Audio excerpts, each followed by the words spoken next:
Hi, everyone. It's Katie Crysdale here from Lakeview Aquatic Consultants. Welcome back to the Aquatic Industry Insider. I'm joined by my favorite swim coach, Dave Ling from Brock University Badgers, longtime aquatic professional that I will spare us the timeline of knowing each other. But I had to chat with Dave because of this big announcement a couple of weeks ago. It was kind of sneaky in the dry news. So I want to hear Dave's thoughts on the University of Alberta cutting their varsity swim team permanently at the end of the 2024-2025 season. So welcome back, Dave. Talk to me about this. How did it land for you as someone who's deeply embedded in varsity aquatics? I had no idea this was coming. What have you been hearing? What did you think?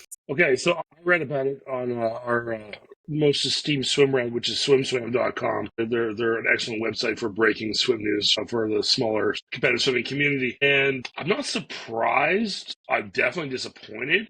We went through something similar in Ontario a few years ago with Laurentian going through some serious budget cuts and ended up cutting their swim program. And that directly affected me when I took the job at Brock because I had a series of, excuse the term, transfers from Laurentian that came to swim at Brock, which was not their first choice, but certainly a necessary choice in order to help them continue their swim career. Can you share a little bit first about the athletic experience as a varsity athlete? Yeah, as you pointed out, I did swim a long time ago, unfortunately about 100 pounds ago as well. And for me, it was one of the most important experiences of my life. It took me from being a very, very annoying teenager to a slightly less annoying young adult, but gave me the platform to be successful in the rest of my journey. It's an awesome experience. I have the great fortune of working here at Brock University, and I get to see all the sports, right? Whether it be volleyball or basketball, hockey. We don't have football here at Brock, but all these university sports, especially in Canada, is still very much amateur sports, and the passion that's driven through that community is exceptionally important to helping launch these children into adulthood. You know, when it comes to what U of A is going to go through, is they're essentially taking upwards of 40 young adults and ending their journey and creating 40 less opportunities for swimmers within our country to be able to continue their sports journey. So I think for me as a non-varsity athlete, I don't have a competitive swim background, and I didn't have any hints that this story was coming. It only came out at the end of October. Just reading from a news article I'll post below, the University of Alberta program has been around since 1948. It's produced over 500 golden bears and pandas. Swim Alberta is saying this was a surprise. The Alumni Association is saying a surprise. Basically, in the press release, they were saying that the cost of having a dedicated on-campus facility with high-performance training and competition is costly, and the decision wasn't taken lightly. What I do know is, Katie, my wife and you are very good friends as well, and she works in the university administration, and I think she had probably the best observations I've been able to get from this, is that this probably had very little to do with athletics and a lot more to do with institutional philosophy at the University of Alberta and how they handle programs that are not revenue generating, any number of things where this just kind of fit a line item where they said, hey, this is not giving us anything in return financially. This is an area for efficiency. And whether it was swimming or a debate club or student union activity or something else, it didn't really matter. It just was the line item that garnered enough attention to a university administrator. You are a varsity swim coach, you manage a varsity program. You don't have to get into the weeds of exact costs. But what does that look like in terms of, to justify your budget to the organization? There are costs for your role, for supporting the team. What kinds of things like that exist? There's basically two streams that university swim programs take. One is the varsity stream, the other is the club stream. And the varsity stream is the school itself supports the program, hires the coach, and it is run via the school. The club method is the university might partner with a local swim club in the area, essentially borrow their head coach or subcontract their head coach to work with the university swimmers for the season. The university swimmers may be allowed to do so for free by the university, or I believe in the University of Alberta's case is a lot of the swimmers were paying fees to the Edmonton Keano Swim Club, who they were getting their head coach from. So I don't imagine financially that the University of Alberta swim program was a giant financial drain on the school. Now, that said, they're a good program, top 10 in the country. Sure, the school supported them to go to U Sports, which last year were in Montreal and are very rarely in Alberta. So there are travel costs that they're definitely supporting their student athletes with. But I don't imagine those were so great that this is going to save a tremendous amount of money for the school. Well, and I think that's why I was so surprised. I'm sure there's privacy FOIP disclosures that could be done by people who really want to know because the university is publicly funded. Yeah. So you read about it in Swim Swam. You said you were not surprised. What about this did not surprise you? Swimming is in the category of a lot of other sports in Canadian universities. It is very non-revenue generating. So my program, we have to do a hefty amount of fundraising. We have very effective fundraisers, and that covers a lot of our budget. Now, if the school under a club model is not as serious about fundraising because their coach is part-time or has significant other duties where they cannot get as invested in fundraising, the juice might not be worth the squeeze for the university. What have you been hearing about the Aqua Arena? It's a major venue for competitions in Eastern Canada. The thing you and I have talked before, you came to visit me out east before. That used to be my home pool when I coached at the St. John's Legends. Aqua Arena built in the late 70s for Canada Games, and she was showing her age. Definitely a pool that has been around and heavily used by the community out there. The only pool of its kind in the province, a 50-meter pool. That's actually a 70-meter pool. It needed major renovations because over time it had gone from being a Canada Games competition facility to a more multi-use, recreational, community-oriented facility with slides and other things around it, and it did not really serve a high competitive swimming function anymore. So when they were giving Canada Games, I was still in Newfoundland at that period of time, and I was privy to a lot of those discussions. Is they knew they needed to do a lot of changes to the facility to make it viable once again. So they've been doing so for over a year, and unsurprisingly, knowing anything about construction, they're running long, running over time, and I believe the goal will probably be to have it ready just in time for Canada Games next summer. So summer 2025. Yeah, and as an article you sent me pointed out, is obviously creates consternation amongst the locals, because although the facility will be ready for competition, there's no other pool of its kind in the province.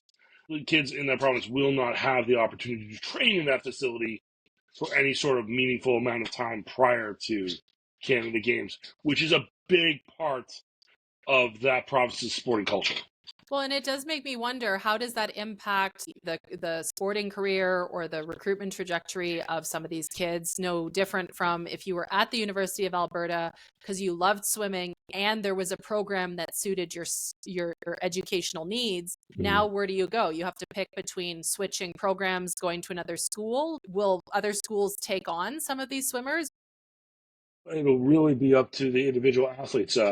In the case of the University of Alberta, there's a lot of really good student athletes there that if they want to continue, they will have options. Now, a lot of them, I looked at the roster just to check if there's any kids from Ontario. There are not. They are pretty much almost all from Alberta or British Columbia. And there's going to be limited options for them because the only two schools in Alberta that are going to be swimming in university are Lethbridge and the University of Calgary. And the University of Calgary is not a team that is going to take in a lot of transfers from U of A, and nor is that an easy commute. Imagine they've already set their recruitment from last year for this season. Is there a limit on how many athletes you can support or take on? So our rosters are capped at 18 scoring participants. Now, some schools carry a couple extra in case of injury, in case of regression, in case of progression. So there's a little bit of wiggle room. I carry 25 swimmers, 24 able-bodied and one para swimmer of each gender on our team. So we've got 50 swimmers. These are not student athletes who are being paid to be student athletes for the most part. They've got to decide whether they want to upend their life, their degree, what they're doing at the U of A, just to continue swimming, right? In the case of the Aquatic and Newfoundlandia, that is a place where local Newfoundlanders go to school so they can continue their swimming career. And as it was pointed out in the article, the coach out there, Duffy Earl, who's a pretty darn good coach and underappreciated resource in our country, they've got to carry a smaller squad because of it. So they're actually cutting off opportunities primarily for local swimmers to be able to continue swimming as student athletes in university. They're carrying a much smaller than normal roster. You need to get on a plane to face anybody else who swims at a university. There's no other competition that you can drive to on the university level. You have to get on an airplane if you're going to go anywhere. Coach, here at Brock, we had 6 schools in our pool here at the weekend, and everybody came on buses, and the competition is great. It's an awesome experience. If you're out in some of these places, like Newfoundland and Labrador, Dalhousie is a 2-hour flight away. Like it's not easy. It's a huge commitment to be a student athlete in Canada. It's my experience just based at University of Toronto watching what these athletes do. They're holding part-time jobs, they're going to class, they're going to 2 practices a day, they're trying to do weights and nutrition and rest, and you really have to believe in the sport. And a lot of these people are near the end of their athletic career. They're not necessarily training for world championships or Olympics. They just love it. To some extent, it's almost thankless to hear something like this happen when you might have made a whole other plan to go somewhere else if you'd known. Obviously, yeah. If you would have known they were cutting your program, you wouldn't have even considered it an option. You're exactly right on the money with that comment. So we talked a little bit about the University of Alberta canceled their program. I don't think, despite the public outcry that I've seen, there doesn't seem to be any walking this back. I know with the Laurentian, there's been some back and forth. I don't know if you've been following that. There's hope and there's chatter, but I mean, hope and chatter don't pay bills. Financially, the school's on a much better footing than it was previously. And in an era where all universities are looking for efficiencies and have significant budget concerns, especially given our present climate, it'll be interesting to see if anyone comes back into the fold. I know in Ontario, we tried as an OUA swimming community to get interest from the University of Windsor to launch a program. And again, just trying to create opportunities to have student athletes have an outlet to continue swimming. I have a lot of swimmers from Windsor, Chatham, Kingsville, a lot of those nice cities out there right along the Detroit border. They would love to have another local opportunity, and they have the facilities. It's just, how do universities make it work? Do they fund it? A lot of schools aren't looking to bring on things that they have to fund. Is there an athletic department willing to create a partnership with a local swim team? There are 2 really robust swim teams in Windsor that could potentially be partners, but they would have to do a significant amount of work. And sometimes, again, is the juice worth the squeeze? Are you going to get the return on investment? As a swimming community, we would love to see. We would love to see Laurentian come in back in the fold. We would love to see Windsor develop a team. Trent University for a long time had a team. They're not in it anymore. I know Royal Military College has a pool. They have a club swimming kind of program that trains but doesn't compete. I would just like to see as many people as possible being able to enjoy sport, no matter whether it be swimming, badminton, fencing, these sports that are not high revenue generating sports, but ultimately, those are the students that are more likely to invest back in their school in the terms of big, fat university alumni checks. It's those lifelong connections and having a home, especially at a bigger school like U of T, where there's 60,000 undergraduates, whether it's the college system at U of T or your sport or certain activities or your department. I mean, lots of people didn't have a home. And I know even for me at U of T, my home became the pool as a lifeguard and the people I met through that. And it's only a fraction of the family bonds that I think swimmers form in 4 years of flying, buses, early morning, late nights. It's a big commitment over 4 years. Growing up together, right? Like, Katie, that's the thing, is like we grew up together. I remember when you were at U of T, and thankfully been friends ever since. Like, those are the type of bonds that sport and institutions and athletic institutions drive. Whether you never swam some practice in your life while you were there, but you were there and you engaged in the community. One other quick thing, because I know we don't have a ton of time today, but I like catching up with you on the latest swim gossip or the clickbait that crosses my transom when I'm reading the news. So we talked about Adam Peaty this summer when we did our recap from 2024 Paris Olympics. And the headline a couple days ago in an interview, he states, "No child child needs to wake up at 4 a.m. for swimming, it should be banned. There's more to the article, but I want to get your immediate thoughts. What did you think when you heard this, or what are your thoughts on this topic in general? It's actually up on my desktop right now. A large part of my life is at 4:55 a.m. I'm at Brock University 5 out of 7 days a week, unlocking the building to let our athletes in. And it's a sport where the more you're in water, the better your relationship with the water, the better the swimmer you are. So the number of hours you need to put in is quite serious. And being there at 4:55, having swimmers in the water at 5:30 till 7:30, so they can then go do a full school day and then come back and train again potentially at night. And then sometimes I have my swimmers lifting weights after swimming at night. Those are long days. So I get what he's saying, where no child needs to wake up at 4 a.m. for swimming. I think ultimately that will deal with, hopefully, organizations to education, and a lot of that world is we need to be in brick and mortar schools from 8:30 a.m. to 3:30 p.m. Or as students engage technology more, they find effective delivery models for students with not necessarily going to be in class for that much of time, then maybe there'll be opportunities to push practices later in the morning and hopefully make it a little bit easier. But for right now, it's really just how do we function outside of both school requirements and families' working requirements as well. If people have jobs that they've got to be to at 8 or 9 a.m. in the morning, some practice in the morning better be done before that so we can get them out in time so they can get to school and parents can get to work. And then on the other half, get done work, get their children to their activities. So is he right? Yes. Do we have the flexibility with the realities of how 99.99% of the sport works, or every sport works? Because we can't run a fencing practice for high schoolers at 1 o'clock in the afternoon. There's math class to be at. There's science class to be at. That's one of the things I wanted to ask you is just culturally, how did swimming start happening so early in the morning? But I've always wondered, is there something in the training cycle that's always better in the morning? Most communities have one pool. Some larger communities have a couple facilities. Ultimately, there's not as many pools as there are ice rinks in Canada. So pools have the needs of recreation, competition, in some cases academics, the ability to generate life-saving people to be able to support these pools. There's a lot of interest, and everybody would like to be in there at 4 o'clock in the afternoon. And for some places, that's not a reality. So a lot of these programs have to be slotted in and fit around. Where I'm from in the Niagara region is, we have a centralized competitive swimming pool at Brock University. Now, there's other pools in the area. They have no competitive swimming agenda. I was talking with someone from Niagara Falls, and there's 80,000 people in the town of Niagara Falls, and there is no competitive swimming footprint in any of their aquatic facilities there.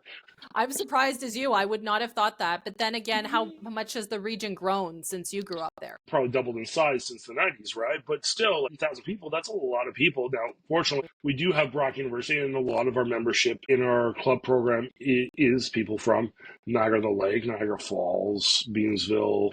But at least there is that centralized facility that is dedicated to that. But it's funny how some communities absolutely lose track. There probably is a robust community that would love to graduate from the swimming lesson world into competitive sport, but their community just doesn't offer it. They don't have the partnerships, they don't have the available time or the prioritization of time to be able to offer it. Finding lifeguards is hard. So if I were to go to town of Niagara Falls, hey, can I rent pool space? Well, we're busy from 4 till 10 every night, so you can't have that. Then obviously the natural question is, can I run in the morning at 5:30, 6 a.m. till 7:30 a.m. or 8? And they go, we can't staff it. Well, I remember working at U of T when people would ask informally about transferring their club swim practice time, and they didn't realize, because every group thinks they're the only user. 18 user groups were already open from 5:30 or 5:15 a.m. until 11 p.m. 7 days a week. There's no space. I mean, Toronto needed a third Olympic pool, which it got with the Pan Am Centre, especially when the Olympium was closed for another year, a couple of years. But there's so many parts of Canada that the density of aquatic facilities, never mind appropriate aquatic facilities for competition, isn't suitable either. But you're exactly right. We were at U of T together, and you mentioned that they got a third pool in Toronto, but that's all the way in Scarborough. Downtown Toronto has grown 2, 3-fold since when we were there. They definitely need or could easily program another 50-meter pool somewhere downtown on a plot of land that doesn't exist because it's impossible to find the footprint to build another facility like that. It's wild, right? And, again, you look at the 50-meter facilities in Canada, period, right? The last one really to be built was TPAS. That was 10 years ago. And, U of T's pool built in the 70s. Brock's pool built in the 70s. Laurentian's pool built in the 70s. Windsor built a pool right around 2015. I do not know the ages of the Calgary facilities, but I know they were not built in the last 15 years. But without 4 to 5% annual reinvestment or balloon payments every 15 to 20 years on some key systems. It's fine. It'll just last forever. Well, it's that kind of thinking that keeps my consulting business in business, because everybody thinks that it's built to last, and then there's no upkeep, and then we're shocked when it's $30K to keep it open. Well, yeah, and the University of Ottawa, Montpetit Hall was closed for quite a while as well, right? Like, that facility quite well. All these facilities, it's wild. Okay, well, I know we're getting close to time. Anything else going on that you think we should know about in competitive swimming? How's your season going for Badgers? Anything new you can leave us that's happy or better than all of these not so fun stories? Yeah, my program's doing awesome. Like, as I said, we had 6 schools down on the weekend. We had there's a meet called our Fall Showcase. In Ontario, it's called Divisionals. At West, it's called Canada West. Congratulations to UBC for winning Canada West. In divisionals, we take our 10 schools in the OUA, we divide them on the top division and bottom division. So it's the first time in our program's history, we won the bottom division on both the men's and women's sides. So we're moving up to the top division. We get our right to go and race against U of T next year, which will be great. I'm looking forward to it. The program's certainly up for the challenge. So we're excited for our program's growth. But as always, just keep watching out for Summer McIntosh, because I hear she's going to be pretty good in a couple of years at the Olympics. I just used that example this morning. So I'm teaching a certified pool operator class this week. We watched the time lapse from Omaha a number of years ago. And I was telling them what you told me this summer, that they're going to host the opening ceremonies in LA in SoFi Stadium. They're going to then throw up a pool after some track and field events or athletics events. And they're going to do all of that in 8-9 days. It gives me heart palpitations. It's going to be amazing. Okay. Please for being available on a moment's notice to talk about the latest pool gossip. You can catch Dave at Brock Badgers. You can catch him on pool decks near you, and hopefully we will see you again soon. Say hello anytime. Thank you.